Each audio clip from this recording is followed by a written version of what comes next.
Okay, yes, as I was saying, this would probably be the last class for this topic on concrete, right? So we have discussed about type of concretes yesterday, and today we will be discussing about the admixtures, and we will also I'll also show you some video on various tests that we have discussed, right?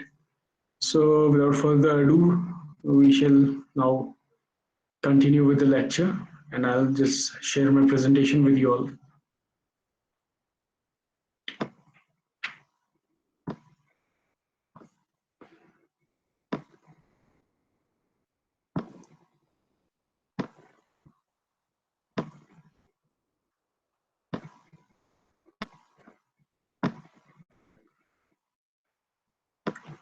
So is the slide visible on admixtures? Yes, sir.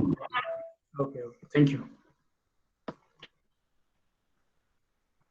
Okay, so so far we have seen that there are various properties of concrete, right? And concrete is very extensively used in everywhere it is used. It is used for basically for construction works, right? So कभी कभी देखिए जो topic है admixtures, ठीक है, इसके नाम से पता चल रहा है कि एड मिक्सचर्स मिक्सचर्स मतलब कि इसमें कुछ चीज आप मिक्स कर रहे हो कंक्रीट में, राइट? मतलब एक सिंपल लेमन लैंग्वेज में अगर मैं बताऊं तो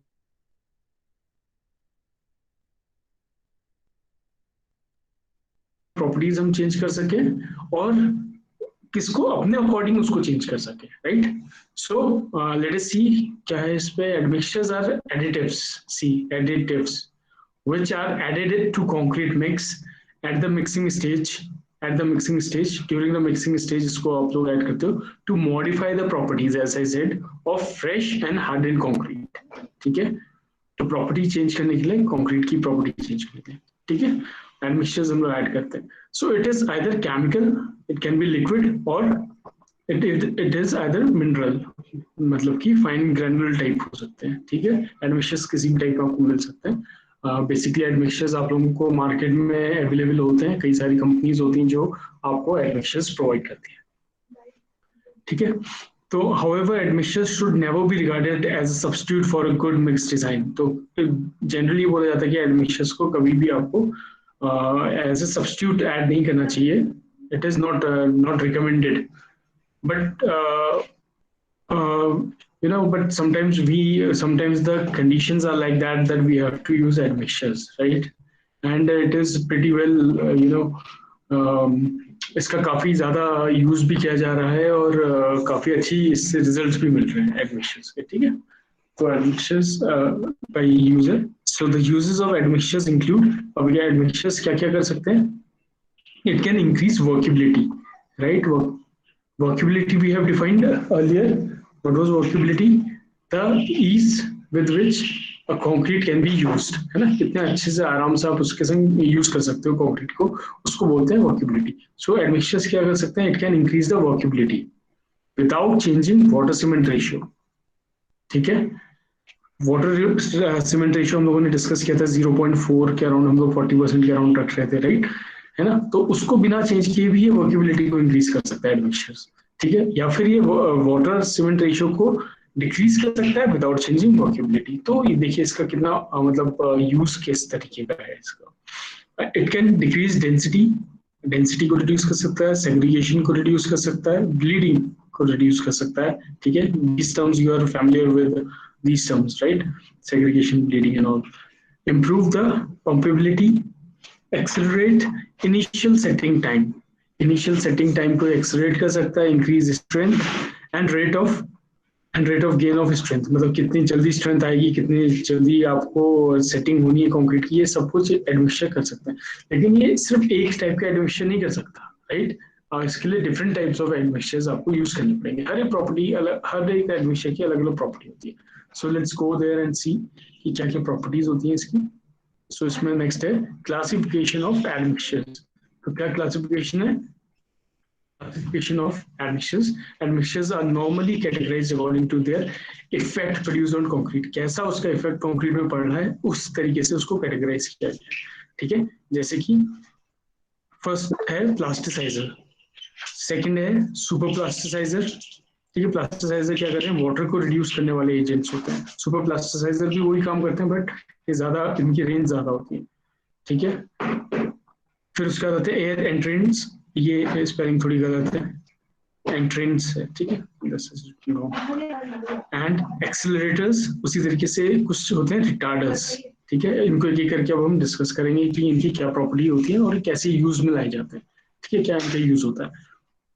So many admixtures provide for the combination of the above effect. तो कुछ admixtures ऐसे भी होते हैं जो इनके combinations से भी बनते हैं, कि मतलब वो एक्सीलरेटर की तरह भी काम कर रहा है और प्लास्टिसाइजर की तरह भी काम कर रहा है, राइट। इस तरीके के combinations में भी admixtures आते हैं। So let's move further. So first one was plasticizer, ठीक है। ये पहला टाइप का एडमिक्सचर है प्लास्टिसाइजर। नाम बता रहा है कि ये प्लास्टिसाइजर मतलब प्लास्टिसिटी को बढ़ा देता है, इंप्रूव कर देता है। प्लास्टिसिटी इंप्रूव होगी तो क्या होगा, वर्केबल हो जाएगा कंक्रीट, आप आसानी से उसको प्लेस कर सकोगे कहीं पे भी, right. So chemicals to improve the plasticity in fresh concrete for improving workability of a given water cement ratio. जो भी वाटर सीमेंट रेशियो उसकी वर्केबिलिटी को इंप्रूव कर देता है, उसको प्लास्टिसिटी बढ़ा देता है कंक्रीट की, ठीक है। To facilitate the placement of concrete in location that are not easily accessible.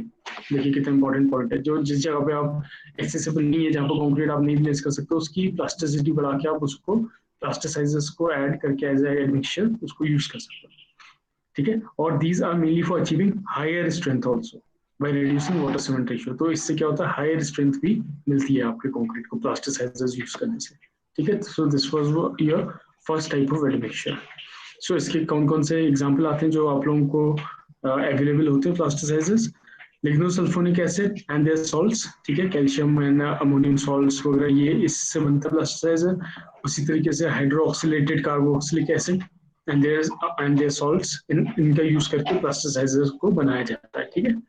क्या यूज है प्लास्टिसाइजर का, to increase the slump of concrete. देखिए स्लम्प टेस्ट हमने देखा था, ठीक है।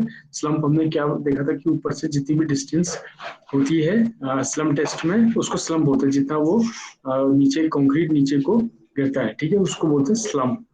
तो उसको प्लास्टिसाइजर क्या करता है, इंक्रीज कर देता है, इंक्रीज करता है, तभी तो प्लास्टिसिटी बढ़ती है, तभी तो स्लम्प ज्यादा आता है, ठीक है। With a given water content same है 0.4 या 0.5 जो भी आप यूज करें वो उतना ही रहता है, लेकिन प्लास्टिसाइजर यूज करने से आपका स्लम्प बढ़ जाता है, ठीक है। Plasticizer can reduce the water requirement of concrete also, ठीक है, अप्रोक्सीमेटली टू 10%। ये देखिए ये कितना इंपॉर्टेंट पॉइंट है।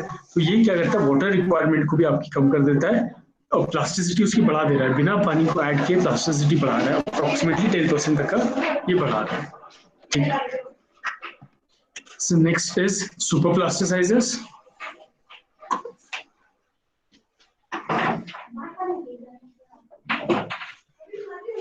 Okay, so next one was super plasticizer, ठीक है। ये अलग टाइप के एडमिक्सचर्स है वही चीज, प्लास्टिसाइजर्स ही हैं बट सुपर प्लास्टिसाइजर है। ये भी सेम क्या है कि these admixtures are chemically distinct, chemically अलग होते हैं। केमिकली जो उसमें केमिकल्स थे वो इसमें अलग तरीके के होते हैं, उससे अलग होते हैं, but their action is basically the same. जो पहले वाले प्लास्टिसाइजर थे उनसे एक्शन सेम है, बस केमिकली ये अलग है, ठीक है। When they are used, they produce flowing concrete and rapid loss of workability. ठीक है, can be expected and therefore they should be adjusted prior to placing.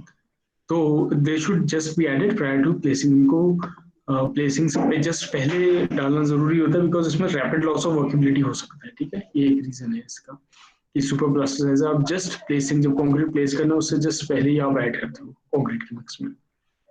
और finer the cement higher is the super plasticizer dose. जितना final हमारा cement होगा, fineness test किया था ना cement में, तो वही है ये, जितना फाइनल सीमेंट होगा उतना ज्यादा आपका, उतनी ज्यादा डोज आपको किसकी डालनी पड़ेगी, सुपर प्लास्टिसाइजर की डालनी पड़ेगी।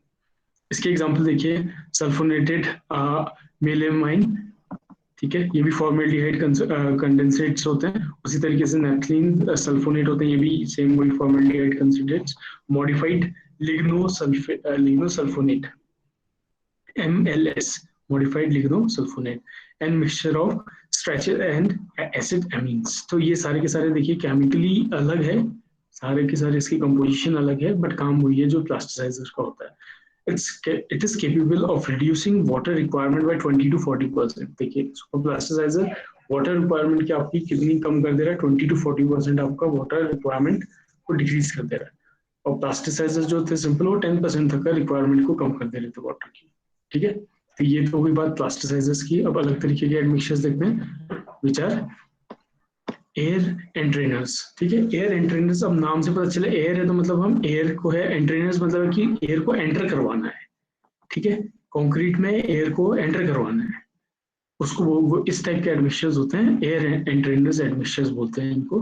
ठीक है, इसका क्या यूज होता है आगे देखते हैं इसको. पहले देखिए क्या है air entraining agent introduces air in the form of minute bubbles. Minute bubble के फॉर्म में एयर को हम लोग उसमें कंक्रीट में उसमें ऐड करते हैं. ठीक है, that occupy up to 5% of the volume of concrete. तो up to 5% of the total volume जो है कंक्रीट का, उसका 5% वॉल्यूम को ऑक्यूपाई कर देते हैं. Distributed uniformly through out the cement paste.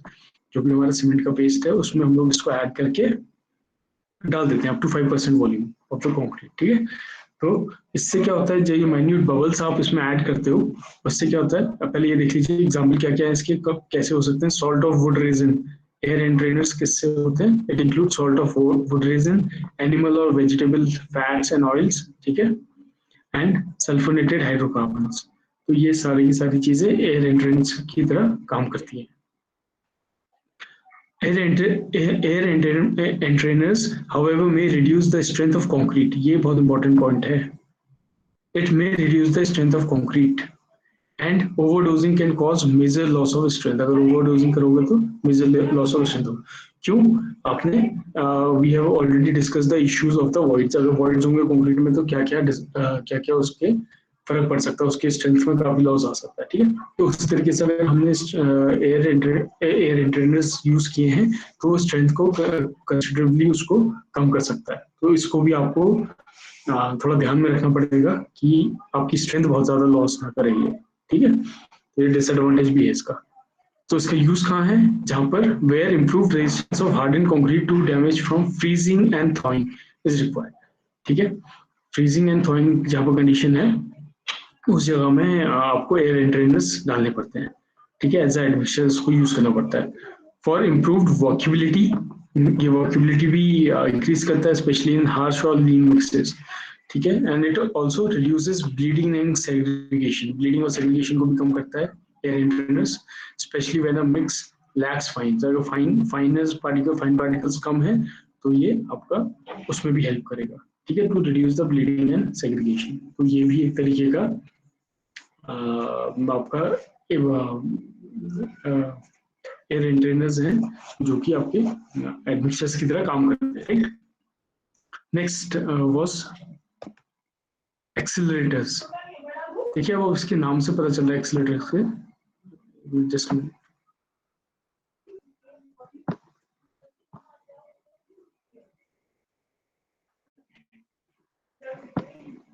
Okay, सो ये स्क्रीन विजिबल है आप लोगों को?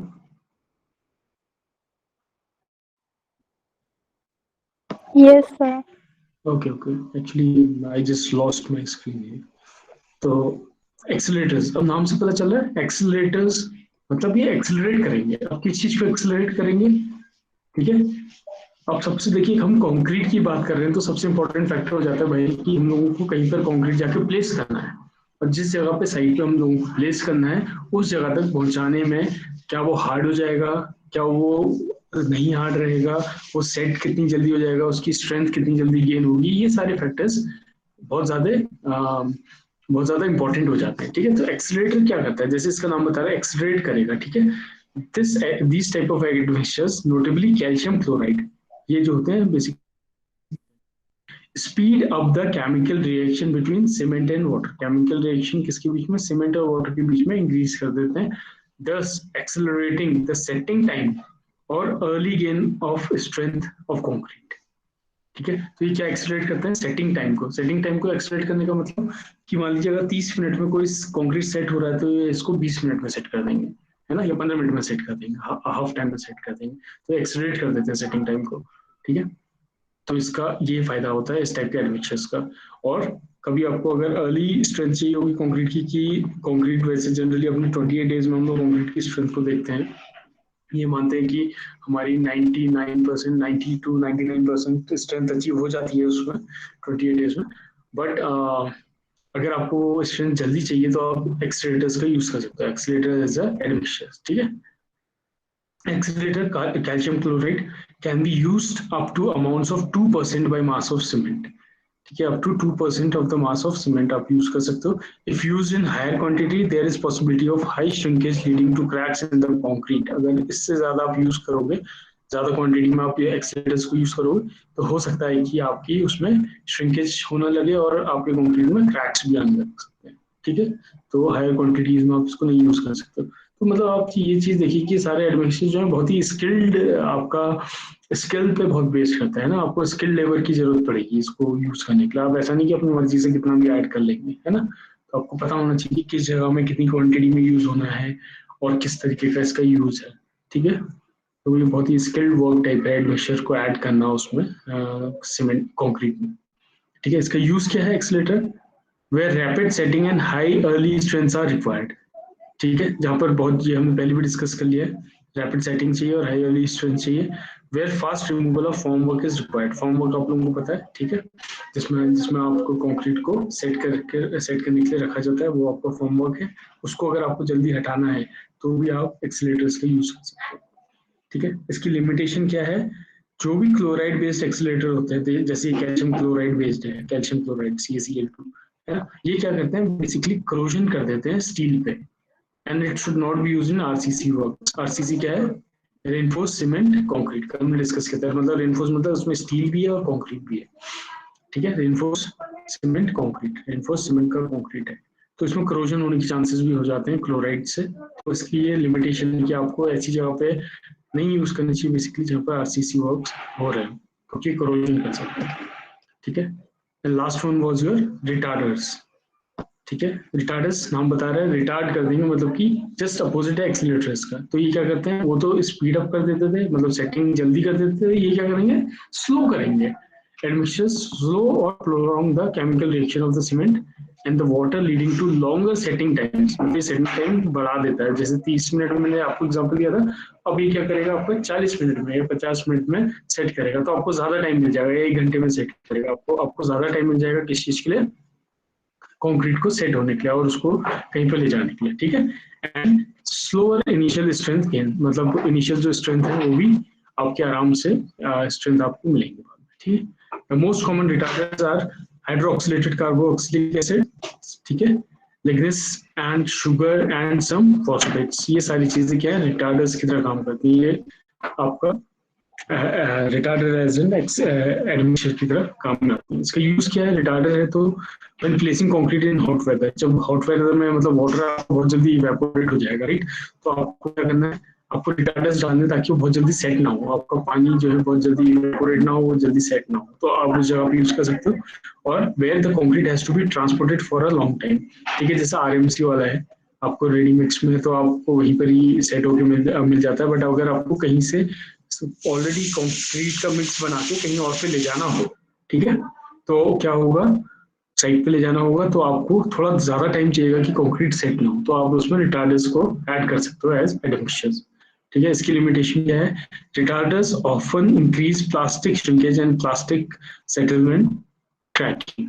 तो सेम वही चीज है, इसमें भी प्लास्टिक श्रिंकेज बढ़ सकता है और क्रैकिंग आने की, सेटलमेंट क्रैकिंग होने की चांसेस है। Delayed addition of retarders can result in extended retardation. मतलब ये अगर बहुत देर में अगर इसको ऐड किया गया तो ये एक्सटेंड भी कर सकता है रिटार्डेशन को, मतलब जितने टाइम में आपको चाहिए उससे भी ज्यादा टाइम लगा सकता है इसको आपको कंक्रीट को, मतलब बेसिकली सेट होने के लिए, या फिर उसकी इनिशियल स्ट्रेंथ बहुत ज्यादा लेट गेन होगी आपकी। ठीक है, तो ये सब इसकी लिमिटेशंस है।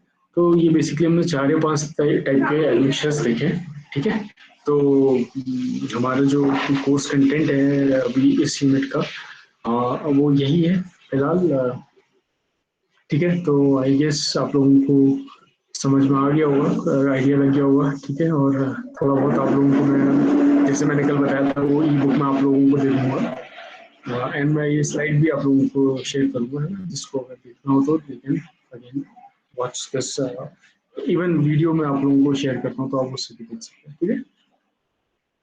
So before ending this unit, I would like you all to show the tests also जो हम लोगों ने कंक्रीट में किए थे, ठीक है। तो मैंने आपको बताया थे कि कैसे करना है। मैं आपको एक YouTube वीडियो के थ्रू भी जल्दी जल्दी इसको एक्सप्लेन कर देता हूँ कि कैसे होते हैं, so that you have an image in your mind कि अच्छा ये टेस्ट ऐसे होता है, जो हमने पढ़ा था वो ऐसे होता है, ठीक है।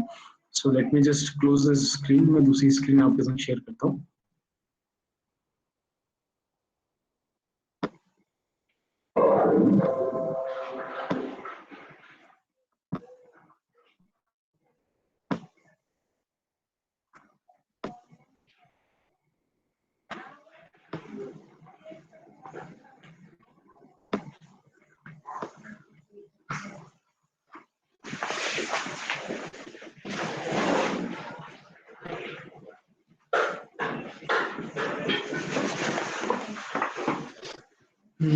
Just a minute. Okay, just present my entire screen.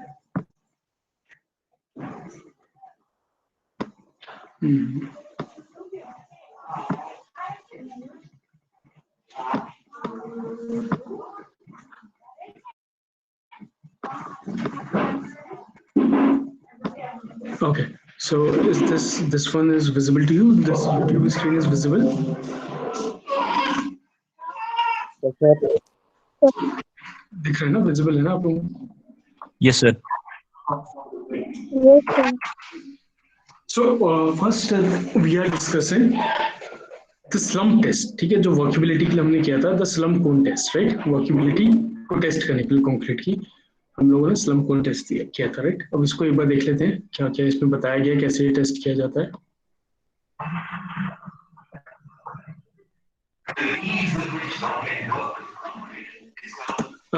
Can you tell me if it is audible also to you video? नहीं तो मैं एक्सप्लेन करूंगा फिर।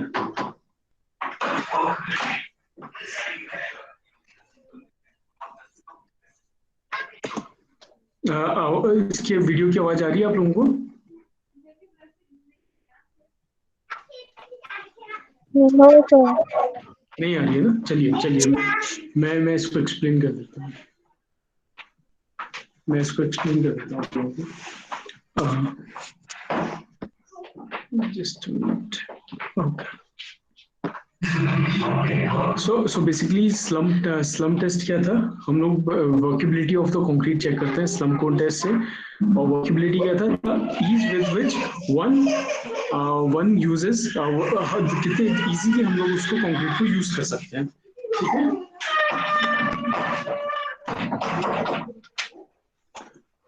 So I'll just play this video. Test हम लोग देखते हैं।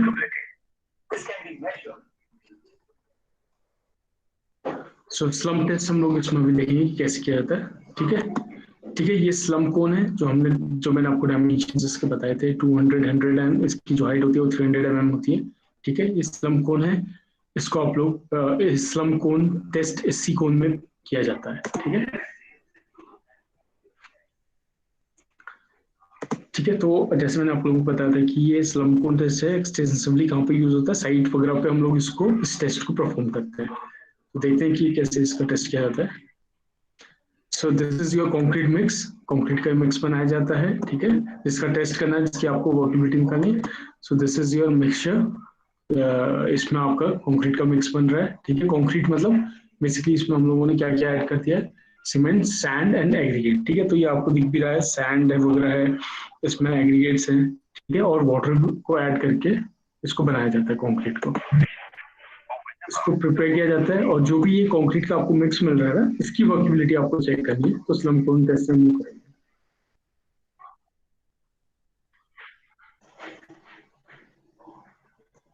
सो ये आप लोगों को पता है, bottom 200 mm, top 100 mm, centimetres में लिखा है यहाँ पर, mm वगैरह में कन्वर्ट कर सकते हैं, ठीक है। ये इसकी डायमेंशंस गिवन है।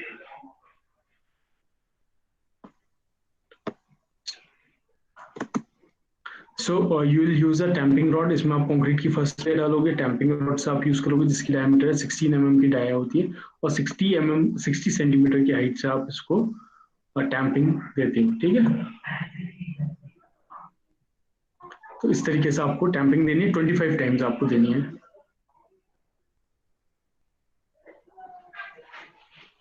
So you should clean this apparatus, आपको क्लीन करना पड़ेगा, मॉइस्चर नहीं होना चाहिए इसमें किसी भी तरीके का। नाउ आपको कंक्रीट इसमें फिल करना है, right. So this is the way you fill this cone, आपको इसको फिल करना है and you have to tamp it for 25 times each layer. चार लेयर्स जो हम लोग बना रहे हैं वो 25 टाइम्स आपको टैम्पिंग करनी पड़ेगी इस रॉड से, ठीक है। ये देखिए, ये आपकी टॉप लेयर आ गई है, टॉप लेयर में भी 25 टाइम्स आप टैम्पिंग करेंगे, और जो एक्स्ट्रा कंक्रीट है इसको आप ऊपर से स्मूथ कर देंगे, इसको रिमूव कर देंगे, दिखाएंगे अभी। So you should level it with a trowel, ठीक है। So now you will slowly remove this mould, ठीक है। ये देखिए, सो जो दिस सबसाइड कंक्रीट जो सबसाइड हो रहा है, नीचे की तरफ गिर रहा है, उसी को स्लम बोलते हैं, राइट। सी इसमें लिखा हुआ है subsidence is known as slump. Now you will measure it from the top, मैंने बताया था ना कि टॉप से आपको देखना कि कितनी नीचे तक का ये ड्रॉप हुआ है, सबसाइड हुआ है, तो वो हाइट आपकी जितनी आएगी सेंटीमीटर्स में, that will be your slum. तो ऐसे आपको चेक करना है।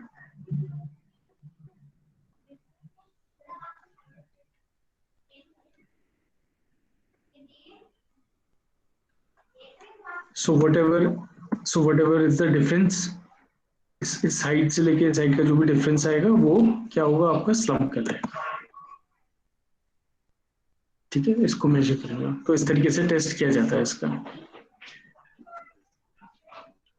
सी अब मैंने आपको बताया था ट्रू स्लम्प, कोलैप्स स्लम्प, ये सब मैंने आपको बताए थे, वही ये चीज दिखा रहा है। ट्रू स्लम्प आपका कुछ इस तरीके का रहेगा, ये share slump, collapsible slump, this is your true slump, ठीक है। जो हमें रिक्वायर्ड होता है वो कौन सा होता है, ट्रू स्लम्प, ताकि हम इसकी स्लम्प को मेजर कर सकें।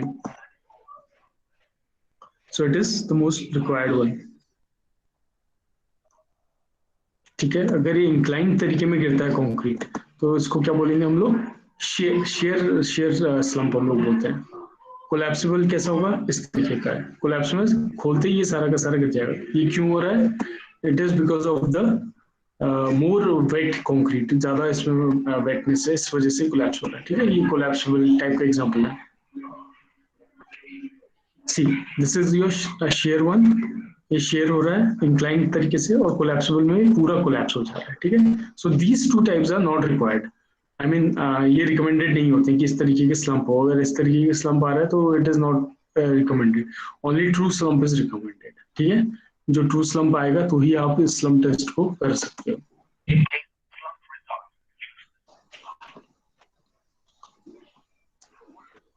ठीक है, स्पेशली आपको क्या करना पड़ेगा, इसमें फिर वाटर कंटेंट आपको एडजस्ट करके फिर से इसका रीटेस्ट करना पड़ेगा।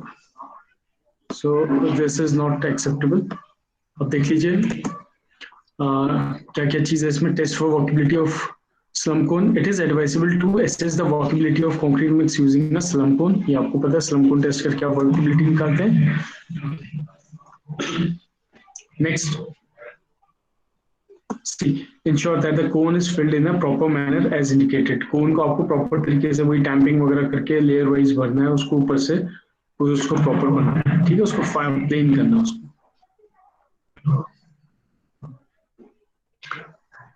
सी जो अभी बता रहे थे हम लोग कि notice the type of slump, किस टाइप का स्लम्प अगर शेयर और कोलैप्सिबल स्लम्प है तो वो अनडिजायरेबल है, आप उसको नहीं यूज कर सकते, वो आप नहीं यूज करोगे, ठीक है। उसमें आपको उसमें एडजस्ट करना पड़ेगा। ये आ गया, देखिए नेक्स्ट पॉइंट है, adjust the slump to the desired value by changing the proportion, ठीक है। प्रोपोर्शन ऑफ किस चीज का प्रोपोर्शन आप चेंज कर सकते हैं, by changing the proportion of water और by changing the proportion of aggregate. इन सबसे आप लोग स्लम्प को टेस्ट कर सकते हो। So this is how the slump test is performed, ठीक है। आई होप कि ये स्लम्प टेस्ट आप लोगों को समझ में आ गया होगा कि कैसे हो रहा है, ठीक है। बहुत इजी टेस्ट है, बट सबसे ज्यादा एक्सटेंसिवली यूज होने वाला टेस्ट है ये साइट पे, जो सबसे ज्यादा यूज होता है वर्केबिलिटी चेक करने में। ठीक है, उसी और भी टेस्ट मैंने बताए थे, उसके भी मैं आपको वीडियो शेयर कर दूंगा उसमें आपके ये गूगल क्लासरूम में मैं आपको शेयर करूँगा। ठीक, और मैं जस्ट मैं थोड़ा जल्दी जल्दी आप लोगों को इसको दिखा देता हूँ कैसे, वैसे मैंने इसको अच्छे से एक्सप्लेन किया हुआ आपको वीडियो में शेयर कर दूंगा।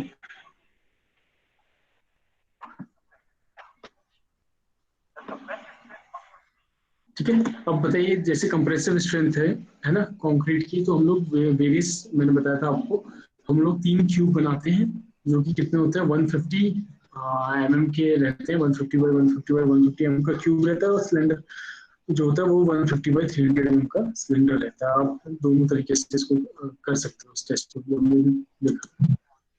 ठीक है, मैं अभी इसको फॉरवर्ड बढ़ा के आपको सर सीधे टेस्ट दिखाएं। So these are the mould, इनके अंदर कंक्रीट फिल किया जाता है, ये मोल्ड है। ठीक है, क्यूब वाला ये मोल्ड है, इसके अंदर कंक्रीट फिल किया जाता है। ठीक है,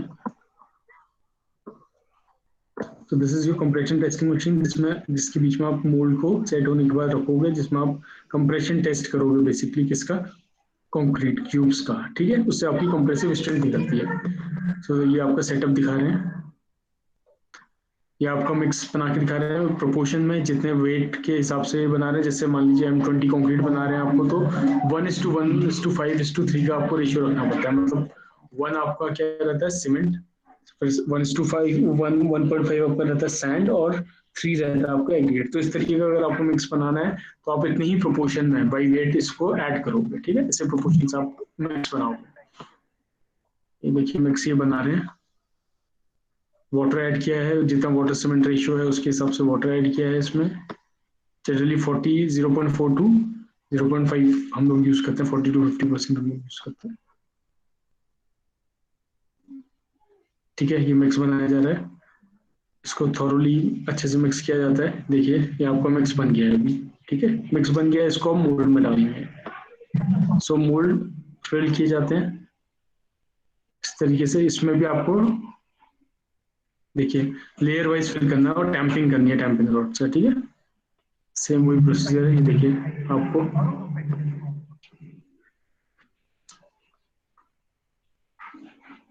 ये बेसिकली वाइब्रेटर का यूज कर रहे हैं। ये जो आपका दिख रहा है ऊपर से, ये वाइब्रेटर है जो इसको सेट कर रहा है। ठीक है, कंक्रीट को ये देखिए, ये निडल टाइप वाइब्रेटर है जो मैं आपको बता रहा था, निडल टाइप वाइब्रेटर है जो इसको कंक्रीट को सेट कर रहा है। ठीक है, वैसे ही आपके पास वाइब्रेटिंग टेबल भी आती है जिसमें आप इन क्यूब्स को रख सकते हो और वो टेबल वाइब्रेट करती है, तो वो तब भी कंक्रीट सेट होता रहता है नीचे की तरफ। ठीक है, तो इस तरीके से आप इसको मोल्ड करोगे, ऊपर से आपको लेयर को इसको बिल्कुल इसको फिनिश करना है अच्छे से ढंग से। ठीक है, फिर इसको आप लोगों को क्योरिंग के लिए रखना है। मैंने बताया था टेस्ट आपका कितने दिन में होता है, 7 डेज में भी होता है, 14 डेज में भी होता है, 28 डेज में भी होता है। लेकिन 28 डेज में हम ये मानते हैं कि कंक्रीट अपनी अपनी मैक्सिमम स्ट्रेंथ को अचीव कर चुका है। ठीक है, तो अलग अलग डेज में आप टेस्ट कर सकते हैं। और ये जो इन्होंने गनी बैग डाला हुआ है, ये किसने डाला हुआ है, ताकि इसको वेट रख सके इसको। ठीक है, देखिए अब ये क्यूब बन गए हैं, मोल्ड को हटा दिया है इन्होंने, क्यूब्स आपके रेडी हो गए।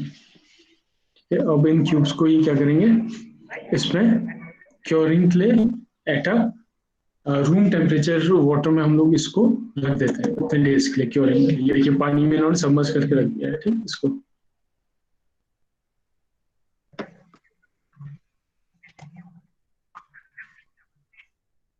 ठीक है,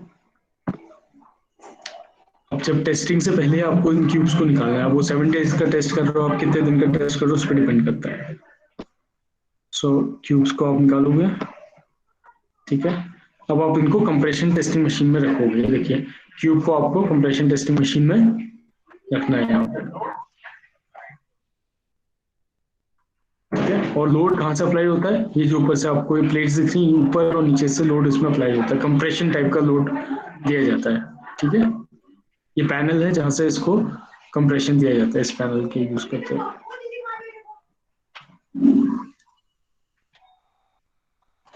ठीक है, अब इसमें बेसिकली फेल होगा, जब क्रैक आएगा तो उस रीडिंग को ये नोट करता है कि कितने कंप्रेशन में ये क्रैक हुआ है, तो वही उसकी कंप्रेसिव स्ट्रेंथ हो जाती है। देखिएगा ये क्रैक होते हुए दिखेगा।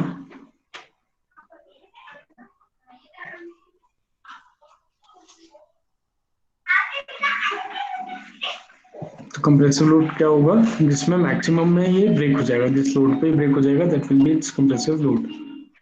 ये देखिए क्रैक होने लग गया इधर पे।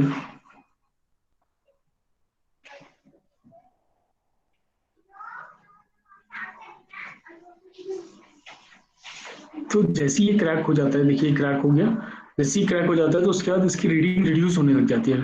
ठीक है, तो जहां पे भी वो निडल रुकेगी आपकी, मतलब मैक्सिमम जो उसका कंप्रेशन आया होगा, जैसे यहाँ पर रुक गई है, तो वो उसकी कंप्रेसिव स्ट्रेंथ आप उससे निकाल सकते हो। ठीक है, you note all these readings, आपको नोट करनी है। ठीक है, और कंप्रेसिव स्ट्रेंथ आप कैसे निकाल सकते हो, it can be use calculated by dividing the maximum compressive load taken by the specimen bye it's cross sectional area. तो आपको पता है उसका यूनिट क्या होती है, न्यूटन पर एमएम स्क्वायर होती है। ठीक है, तो जितना लोड लगा है मतलब न्यूटन पर एमएम स्क्वायर मतलब कि 150 into 150 जितना उसका क्रॉस सेक्शन एरिया था। ठीक है, तो इस तरीके से आप उसकी न्यूटन पर एमएम में कंप्रेसिव स्ट्रेंथ निकाल सकते हो। तो आपको और बेसिकली और क्या करना होता है, आपको 3 डेज की स्ट्रेंथ, सॉरी 3 ट्यूब्स की कंप्रेसिव स्ट्रेंथ निकालनी होती है, और उन तीनों का जो एवरेज आता है वो आपका कंप्रेसिव स्ट्रेंथ हो जाता है। ठीक है, आप एक पे रिलाई नहीं करते हो, आप 3 टेस्ट करते हो बेसिकली कंप्रेसिव स्ट्रेंथ। तो ये बता रखा है, कैलकुलेशन इसमें गिवन है अभी। ठीक है, 90 टन का आया था, 400 kg पर सेंटीमीटर स्क्वायर में इनका आया। तो आप इसको बेसिकली न्यूटन पर एमएम स्क्वायर में कन्वर्ट कर सकते हो। ठीक है, so this was your compressive strength test. उसी तरीके से हमने एक दो टेस्ट और किए थे इस पे। अच्छा, एक वो था ये एनडीटी जो मैंने टेस्ट बताया था, नॉन डिस्ट्रक्टिव टेस्ट में, राइट, उसका भी मैं आपको एक लिंक शेयर कर दूंगा, अभी मैंने इसमें देखा नहीं है। ठीक है, प्लस लेक्चर टाइम भी आप लोगों का हो गया है, ऑलमोस्ट होने वाला है। तो अभी ये दो मैंने आपको दिखा दी, कुछ मैं आपके संग और शेयर करूंगा फॉर द नेक्स्ट यूनिट में पढ़ने से पहले मैं आपके संग और भी वीडियोस वगैरह शेयर करूंगा इसके। ठीक है,